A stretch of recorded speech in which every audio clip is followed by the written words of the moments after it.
En primera persona, un espacio para descubrir el lado B de la gente. 30 minutos para conocer más sobre nuestros referentes y las historias que han forjado a la ciudad. Con la conducción de Fabián Petenati y Nicolás Chetam. En primera persona. Bueno, como decíamos, hoy tenemos una de las grandes figuras del humor, del dibujo, de lo gráfico, Elder Norberto García, Jericles. ¿Qué tal, Geri? Un gusto saludarte. Muy buenas tardes. ¿Qué tal? Buenas tardes. El gusto es mío estar compartiendo con ustedes un rato. Bueno, Geri, ¿cuánto tiempo con el humor? ¿Cuándo arrancaste? Y con el humor, en realidad mi relación con el humor es de toda la vida. Yo aprendí a leer leyendo revistas de humor, de historietas, cuando era chiquito, pero ya me gustaban las revistas de humor. Con el humor publicado ya el año que viene cumplo 50 años en la actividad. 50 años. Y bueno, ¿ese comienzo fue en La Carlota o aquí en Río Cuarto? Fue en La Carlota. Respecto a los 50 años, ahí posiblemente ustedes estarán pensando, ¿podría haber aprendido en 50 años? No, fue en La Carlota, sí, en La Carlota. Influencia de revistas que tenían mis familiares, que yo veía revistas de historietas, de humor, me atrapó enseguida ese mundo. Y bueno, lo seguí cultivando. Algunos, por supuesto, en el grupo de amigos que uno tenía en el barrio, un par compartían, mi hermano también compartía ese tema de consumir humor también en la radio. Y es como que algunos lo compartían, otros no, y fui así como consumiendo todo tipo de humor, fui apasionándome cada vez más, hasta que bueno, llegó un día en que me dije, bueno, puedo hacer yo mismo el humor que yo veía en la revista. ¿Y cuándo fue tu primera publicación? ¿Cuándo, digamos, lo compartiste? No sé si primero fue supongo, con amigos, con la familia. No, ¿cuándo te animaste a decir, yo lo puedo hacer? No, el primer dibujo tiene que ver con, publicado, tiene que ver con, que fue el primero que hice, además, con Ennio Garzón-Itarte, que fue siempre una especie de mecenas de mi carrera humorística. Ennio Garzón-Itarte, un periodista ya con sus años, que sigue en actividad, a los 90 sigue en actividad en La Carlota, que fue durante décadas colaborador de Radio Recuerdo. Él tenía una revista, que es Revista Letras, y bueno, yo tenía cierta amistad, era muy amigo del empleado que tenía en la imprenta, ibas todos los días a charlar ahí, y un día cuando hice un dibujo, un chiste, se me ocurrió ofrecérselo para publicar. Él también era muy, digamos, fanático del humor y la historieta, Ennio Garzón-Itarte, y accedió a publicarlo. Y hoy, digamos, vemos que ha avanzado mucho la tecnología, los medios han cambiado, pasamos de la etapa gráfica a la digital, donde, bueno, hay mucho de TikTok, mucho de Facebook, Instagram. Sin embargo, el humor gráfico, el de la historieta que todavía publican algunos diarios, sigue teniendo su atractivo. ¿Por qué crees que eso no ha perdido la vigencia, pese a que ha cambiado tanto todo? Claro, bueno, por ejemplo, el meme, que es lo que más ha ganado terreno. Sí. Hoy en día todos consumen meme, y el meme tiene una gran ventaja, que es lo instantáneo del meme, ¿no es cierto? Uno ve un partido de fútbol y en el primer tiempo ya ve memes, o termina el partido y ya ve memes sobre ese partido, o sobre determinado hecho político, o cualquier tema. Y es un montón una catarata de memes que van llegando, que uno consume a través de las redes. Es una ventaja del meme. El humor gráfico conserva el grado de terminación del trabajo. Está dibujado, a diferencia del meme que está hecho con fotos pegadas y todas esas cosas, que no es también un mérito, pero este tiene una terminación de dibujo, una dedicación, un cuidado por lo que se dice en el globo, que sean las palabras justas. Yo creo que esa ventaja y el hecho de que es un hecho artístico en sí mismo, el dibujo, que lo diferencia, por ahí no se puede comparar con el meme. Entonces conserva todo eso de un trabajo más elaborado, el humor gráfico. Uno lo ve, por ejemplo, en Fontana Rosa, Quino, bueno, un montón de humoristas, donde hay un trabajo bien terminado y que causa no solo la risa, sino también hay una especie de regocijo intelectual a través del humor gráfico. ¿Y ese humor gráfico se prepara, digamos, previamente o es algo instantáneo, digamos? ¿Cómo surge? Y es un poco de cada cosa. Por ahí surge, la idea surge, un clic que se hace en determinado tema, pero generalmente si uno como que viene, pero el clic surge, es como si fuese una cuestión, un acto creativo de un segundo, pero antes hay todo un proceso creativo que a lo mejor de 2 días que uno le da vueltas a un tema, le da vueltas y no le surge la idea, hasta que por ahí surge, en un segundo surge. Y por eso hay un trabajo que es digamos, de primero recopilar información. Es muy importante que el humorista recopile mucha información y también la procese esa información, la elabore en conceptos y recién ahí puede surgir el dibujo. Vos has publicado muchos años en Puntal, a nivel local, pero también en La Voz del Interior y en medios nacionales, lo cual te ha hecho conocido fuera de la ciudad de Río Cuarto. Pero con las redes sociales uno nota que tus dibujos tienen otra llegada, otro alcance, que es infinita la posibilidad de llegada, ¿no?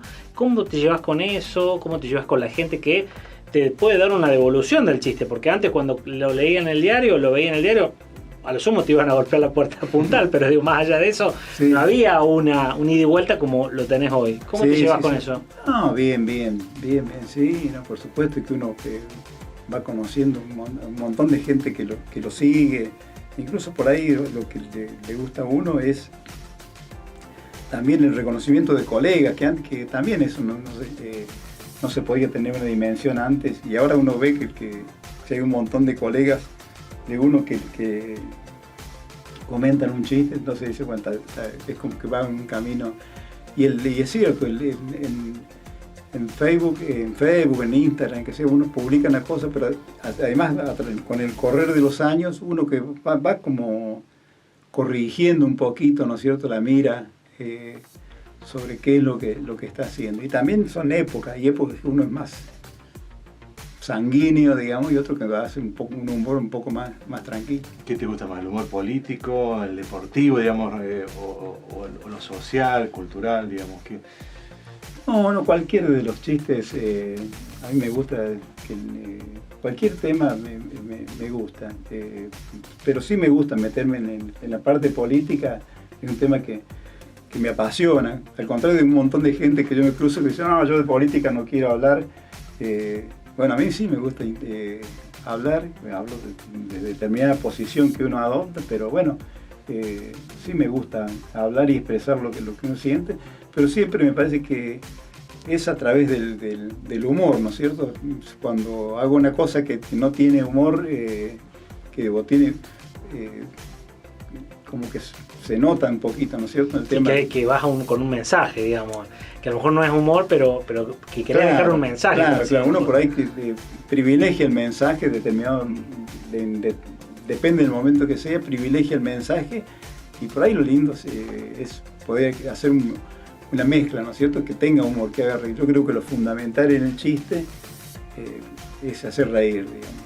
Y después sí, si deja un mensaje o deja un concepto, algo que sea más o menos por Villapa.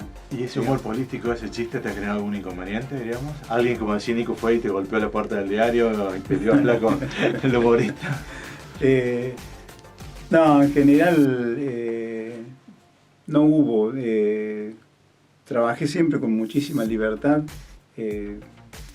Desde que arranqué, yo arranqué en el año 80 en Puntal, en la dictadura, y bueno, me permitió publicar de todo. Y bueno, fue con el correr de los años, sí hubo un cambio, en los últimos años hubo un cambio que se sintió, digamos, que me permitió, me puso ahí con un poquito a no trabajar con tanta facilidad en los diarios. Pero bueno, son reglas del juego y hay que adaptarse, digamos, para seguir. Bueno, y lo que vos decías, arrancaste en plena dictadura, donde no era tan fácil por ahí hacer un chiste que involucrara a los dictadores de turno, ¿no? Sí, sí, sí. No, en ese sentido uno era un poquito inconsciente, digamos, ¿no? Acá publicar en la revista Humor que yo veía, en la revista Humor salían cuando, digamos, años 80, 81, y yo veía un dibujo mío que ilustraba una nota de Enrique Vázquez, que era un periodista que acaba de fallecer, que para mí fue el clave con su periodismo en esa época, ¿no es cierto? Y era re combativo y destapaba ollas todos los días. Por empezar me llenaba de orgullo el tema de estar ahí con el publicado de Enrique. Y por otro lado decía yo, ¿dónde me metí yo? ¿No es cierto? Pero nada, había un poquito de inconsciencia, por suerte que lo hacía uno hacer esas cosas sin medir si había alguna consecuencia. La gente te conoce por tus chistes, por tus libros, por ser también profesor en el PEAM, pero además tuviste otras profesiones, otros oficios. ¿Querés contarnos un poquito de eso? Sí, bueno, hay un oficio que cuando tenía 20 años, que fue almacenero, un año, ¿no? que no quiero ni recordar eso, una época terrible de la guita y de lo poco que sabía uno de eso. Pero lo que más hice trabajé durante 10 años en una farmacia, ahí en La Carlota. Y bueno, son experiencias que nadie se quejó. No dibujaba haciendo... Y los que podían quejarse estaban bajo tierra, así que... y nadie se quejó la receta. En la receta no hacía ningún dibujo ahí. Sí, no, yo a la mitad del tiempo estaba dibujando. Cuando yo empecé a dibujar, estaba a la mitad del tiempo ahí dibujando, sí. Pero... Y también hay otro trabajo que yo hice que fue anterior a la farmacia. En la farmacia entre los 14 años, pero entre los 8 y los 14 años trabajé en tareas de campo, en la cosecha de papas. Todos los veranos trabajaba en la cosecha de papas y trabajaba en una quinta con la cosecha de distintos productos, pimientos y esas cosas, con mi viejo, mi familia. Pero la cosecha de papas sí era una cuestión que yo ahora no la haría. No haces quinta ahora, nada. Nada. No, pero más allá de esta cuestión, este recuerdo que tiene que ver con tu infancia, tus comienzos, hace muchos años que vivís en Río Cuarto, pero sin embargo siempre está ahí en La Carlota, digamos, viajás mucho, tenés contacto, ¿es, digamos, tu lugar en el mundo? Sí, ahora estuve viajando, la semana pasada, este fin de semana estuve viajando y... Sí, digamos, es mi lugar en el mundo desde ese momento. No es actualmente mi lugar en el mundo. Voy a visitar a la familia, todo bien, paso un día, un par de días ahí, pero ya no es mi lugar. Es más, cuesta por ahí reconocer cosas porque han pasado más de 40 años, sé que yo la mayoría de la gente que yo me cruzo en La Carlota ya no la conozco, ¿no es cierto? Así es. Y es distinto en Río Cuarto, donde a pesar de ser mucho más grande, voy caminando por el centro y siempre me cruzo con gente que es conocida, de que uno saluda. Así que yo creo que mi lugar es este, ¿no es cierto? Aparte porque muchos de mis hijos nacieron acá y casi todos están viviendo acá. Creo que es mi lugar en el mundo ahora, no sé, mañana. Bueno, hablamos y la que tiene la temática del programa, de ir saltando del pasado, del presente y del futuro. Vamos a dejar pendiente una pregunta para después. Empezamos en primera persona hoy con la presencia de Jericles. Es un honor estar compartiendo con vos, con usted. No sé cómo tratarte, digamos, después de tantos años también que hemos compartido el trabajo juntos en Puntal. Y quedaba pendiente una pregunta, Nico, ¿cómo se veía de acá a 10 años? Exactamente, ¿cómo se ve Jericles de acá a 10 años? Me veo laburando, todavía espero que sea laburando, tratando de disfrutar un poco más, porque me he jubilado ya hace 3 años y sigo todavía con ese ritmo de trabajo, con proyectos y un montón de cosas. Y la idea es seguir haciendo esto que me gusta tanto. Y bueno, si a algún momento no se puede hacer, tratar de disfrutar de la vida, de la familia, de los nietos. Yo creo que hay cosas pero me veo en ese sentido, no me veo, digamos, muy... No te ves jubilado, retirado. No me veo achacado, cosas que ocurren en la realidad, pero uno trata de simularlo. Hablando de la familia, bueno, una familia numerosa, Geri. Sí, son 7 hijos, casi la misma cantidad de nietos. Sí, una familia que hermosa, que hemos formado, o se ha formado, digamos, no es que yo lo haya, pero es lindo, muy lindo, especialmente que los fines de semana cuando nos juntamos todos ahí con unas pizzas o un asado, es muy uno de los hechos más gratificantes, ¿no? Poder tener a toda la familia reunida, para mí es fundamental. Y además algunos de los chicos han seguido también de alguna manera tu camino con su propia impronta, pero bueno, en el rubro, por decirlo de alguna forma. Sí, que hay varios que han ido por el camino del dibujo. Magalú con las caricaturas, Daniela que está en grabados, Sebastián con dibujos animados, y Nadia en diseño gráfico, y en general Joaquín, Gerardo, Evaristo, en distintas actividades, pero siempre con un rol, una impronta creativa. Todo. ¿Y le inculcaste algo de lo tuyo, digamos, cuando eran chicos le ibas enseñando, o fue una cuestión de ellos, digamos? Era una especie de Susana, por ahí, es la que machacaba más esas cosas, ¿viste? Uno por ahí estaba más enfrascado en el trabajo, pero es más digamos, el entorno que vivían que lo que uno le imponía. Jamás le impuse, ¿no es cierto?, nada de esas cosas. Y sí, ocurre que alrededor de que yo recuerdo aquellas mesas hace 30 años atrás, donde cuando nos fuimos a vivir al barrio San Eduardo, cuando hicimos la casa, nos hizo un cuarto que era un estudio de dibujo, entonces tenía una ventana que miraba al oeste y se veían, en invierno se veían las sierras nevadas de Achira, era perfecto, ideal. Pero fueron llegando más chicos y tuve que entregar, y terminé dibujando en un pedacito de la mesa de donde comíamos, muy chiquitito, así que todos estaban alrededor y veían cómo dibujaba. Bueno, hablaste de otra faceta tuya, digamos, el fútbol, digamos. El fútbol. Como aficionado, como fanático de River, pero también jugando, digamos. Sí, por supuesto, sí, ¿no? La satisfacción de haber... todavía creo que una de las cosas más lindas que me ocurrían, especialmente cuando era más joven, era pisar una cancha de fútbol a la hora de jugar, ¿no es cierto? Era toda una de las cosas más, que uno se sentía más feliz, ¿no? Estar ahí participando de un partido, entrando a la cancha con los nervios. Después era un desastre el partido, como uno jugaba, terminaba,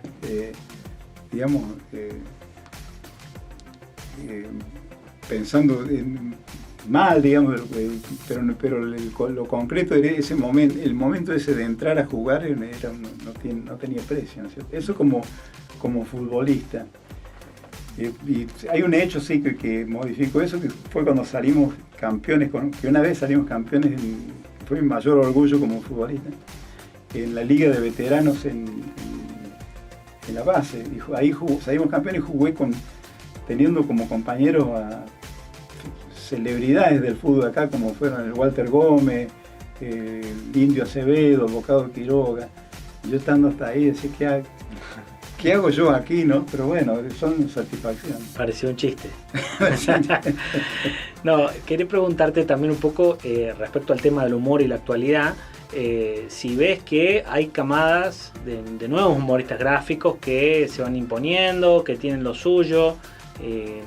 A nivel local, bueno, está medio difícil porque por allí no hay tantos espacios para la publicación, pero me refiero a un poco más amplio, a nivel provincial, nacional. No, es lo mismo.